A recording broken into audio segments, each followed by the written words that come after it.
بسم الله الرحمن الرحيم.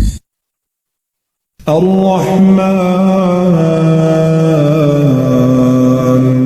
علم القرآن خلق الإنسان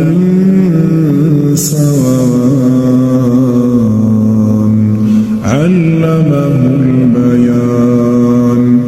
الشمس والقمر بحسبان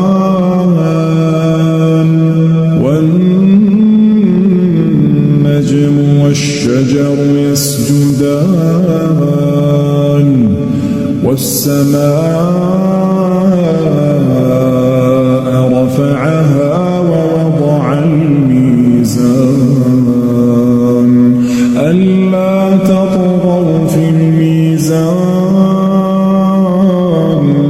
وأقيموا الوزن بالقسط ولا تخسروا الميزان والأرض وضعها للأنام فيها فاكهة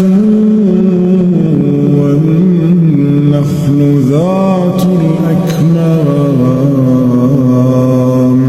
والحب ذو العصف والريحان فبأي آلاء